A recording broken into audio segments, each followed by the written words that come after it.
More than 1300 years ago, and after 20 years in power, Muawiyah bin Abi Sufyan, the Umayyad Caliph, felt that his death was imminent. He asked his son Yazid to take over as Caliph once he died, and passed on to him several commandments, one of which was to persistently make 3 men swear loyalty to him. These men were Hussain ibn Ali, Abdullah ibn Umar, and Abdullah ibn Zubayr. Yazid was so infatuated in animal hunting and self-amusement that he immediately left Damascus to the Brieries, careless about his father's illness. Only a few days passed before Yazid received the news of his father's death. He instantly returned to the palace and appointed himself as the second Umayyad Caliph. To gain the people's approval, he frivolously offered them large sums of gold and promised them more from the spoils of war, since he planned the invasion of neighboring Iraq. Henceforth, he sent 2 letters to the governor of Al-Madinah al-Munawwara.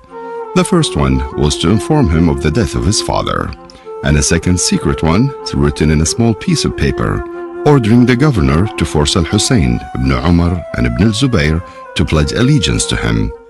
He also declared that whoever refuses the allegiance should be beheaded.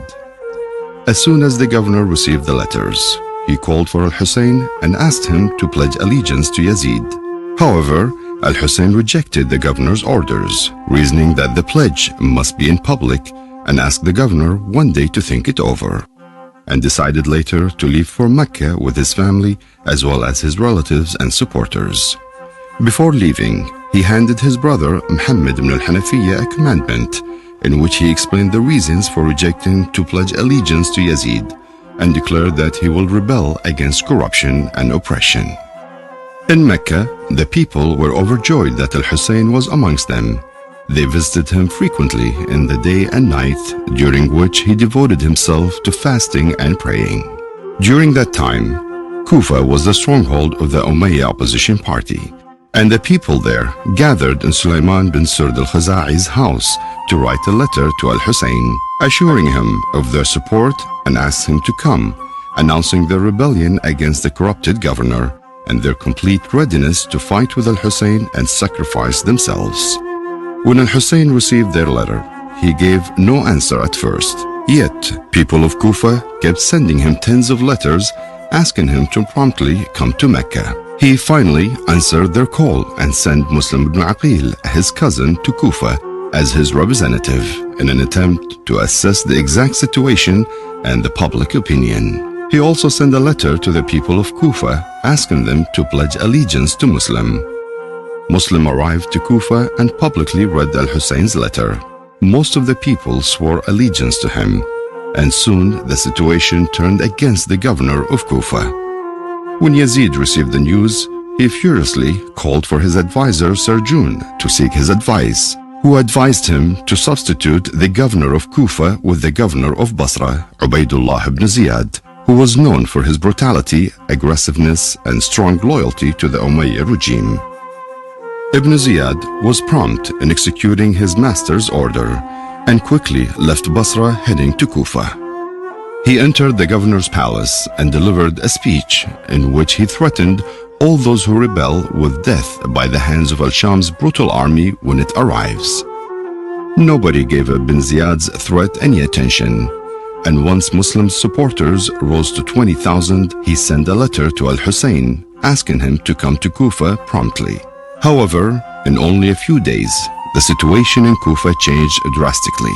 Ibn Ziyad has succeeded in arresting a vast number of the rebellion's leaders and forced Muslim supporters to abandon him through adopting the carrot and stick approach. The people of Kufa then shifted their loyalties in favor of Yazid against Al-Hussein, and soon after that, Muslim was arrested and executed.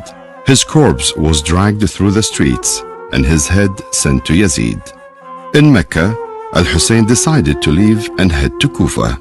He started his journey on the 8th of Dhul Hijjah, accompanied by his family and followers, not knowing that things had changed in the past few days.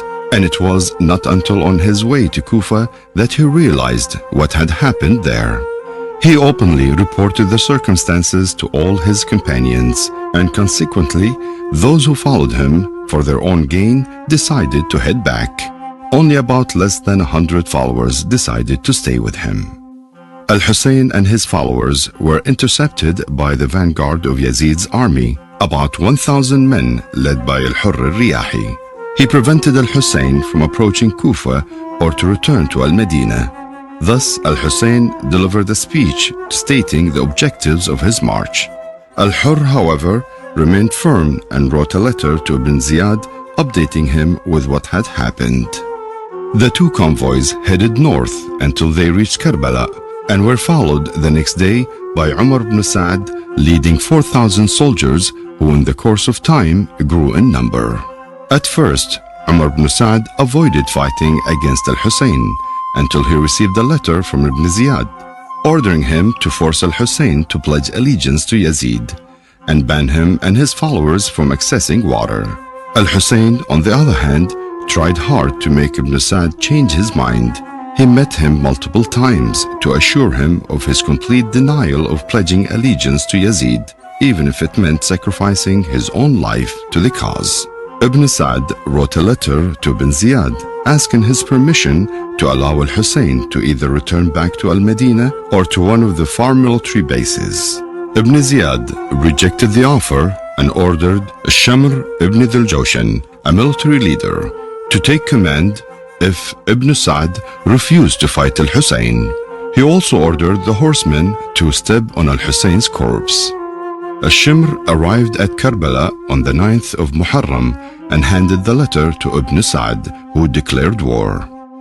Hussain expressed his wish to Umar ibn Sa'd to give him time until the next day so he could prepare for battle and at the same time devote himself to worship, knowing that it would be his last day alive.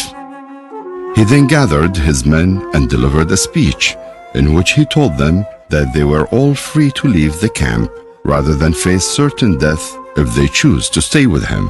None of Hussain's men defected and they all remained by his side.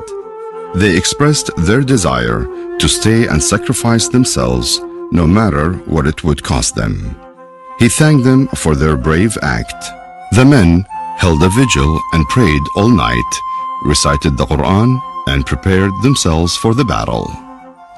On the dawn of Muharram 10th, Hussain mobilized his men, led the prayers, and prayed to Allah. He then rode his camel and delivered a speech to the Umayyad army, advising them and at the same time warning them of the consequences of their act. Unfortunately, they refused to obey him except for 𝗪𝗿 and a few other soldiers, who Hussain thanked for their submission. When Hussain finished his final speech, Umar ibn Sa'd shot an arrow and said, "Bear witness that I'm the first to shoot." Both sides shot their arrows, then single combat, followed by group attacks. Arrows and spears showered, followed by single combat once more. Hussain's followers were wounding and killing large numbers of the Umayyad soldiers before perishing. Ali al-Akbar, the son of Hussain, was the first Hashemite to be killed, followed by others, until it was Abbas' turn, whose arms were cut off while he was carrying a water-filled skin, which he planned to take back to the camp. Hussain was attacked from all directions, but he managed to kill a number of the Umayyad soldiers and dispersed Ibn Sa'd's troops. His enemy continued to shower him with arrows and spears until he fell on the ground, after which Sinan ibn Anas brutally cut off his head. Umar ibn Sa'd's army looted the camp of Hussain's family, taking women and children as prisoners. Afterwards, Umar ibn Sa'd ordered 10 of his men to trample over Hussain's corpse with their horses. The heads of the martyrs were then carried through Kufa and to Damascus. After 1300 years, people still revive the events of Karbala during the 10th of Muharram every year to commemorate Hussain's bravery and sacrifice for good.